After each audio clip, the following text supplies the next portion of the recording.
नमस्कार सर, मेरा नाम राजू है। अभी मैं 10,000 के रेंट पे रहने जा रहा हूँ अम्बाला कैंट में, और 1 महीने के बाद जीरकपुर चंडीगढ़ शिफ्ट करने जा रहा हूँ 17,000 के रेंट पे। उस रेंट के घर पे जब मैं रहूँगा तो उसके मालिक जो हैं वहाँ नहीं रहते हैं, वो कहीं और रहते हैं, वो इन्वेस्टर हैं। मैं पहली बार जाके ये समझा कि किसी ने 70 लाख का फ्लैट खरीदा है और वो इन्वेस्टर है। इन्वेस्टर मतलब वो कभी भी फ्लैट में विजिट नहीं करने आते हैं। उन्होंने चाबी किसी और को दिया है, ब्रोकर को, और वो रेंट लगाते हैं और पैसा उनके अकाउंट में जाता है। वो कभी फ्लैट देखने नहीं आए हैं और ना कभी आएंगे। तो इसका मतलब ये है कि मैं कभी मालिक से नहीं मिलूंगा। तो उस घर में सब कुछ मेरा होगा, सिर्फ वो कागज जो रजिस्ट्री का पेपर है वो मेरे पास नहीं होगा।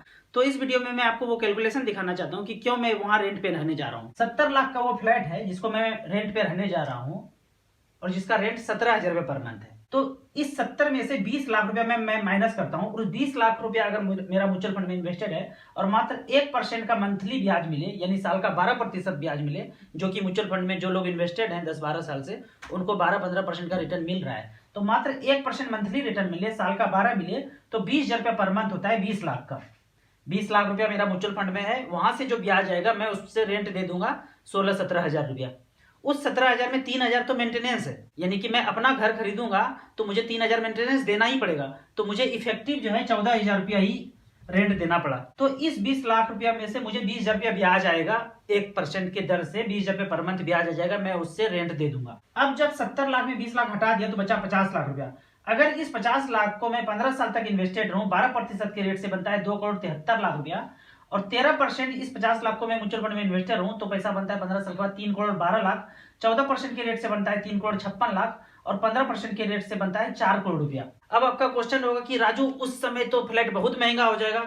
ये बोलने में बहुत महंगा लगता है, तो मैथ में कितना होता है उसको देखते हैं कि 70 लाख का फ्लैट 15 साल के बाद 5% का इन्फ्लेशन हो तो उस फ्लैट का कीमत होगा 15 साल के बाद 1.5 करोड़ रुपया। और मैंने मार्केट में म्यूचुअल फंड में इन्वेस्ट करके बनाया कितना है, 4 करोड़ रुपया। उस 4 करोड़ में से 1.5 करोड़ रुपया माइनस करूंगा तो बचता है 2.5 करोड़ रुपया। ये 2.5 करोड़ रुपया मेरा सरप्लस है। मैं जो 20 लाख रुपया रखा हूं उससे मेरा रेंट तो आता जा रहा है, वो 20 लाख रुपया भी मेरा सुरक्षित है।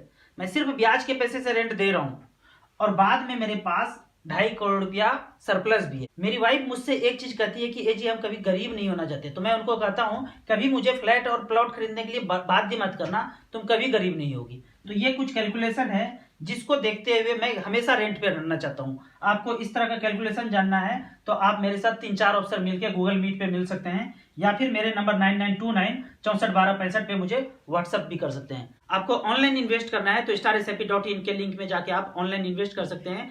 SBI म्यूचुअल फंड में ऑनलाइन इन्वेस्ट कर सकते हैं। Thank you so much.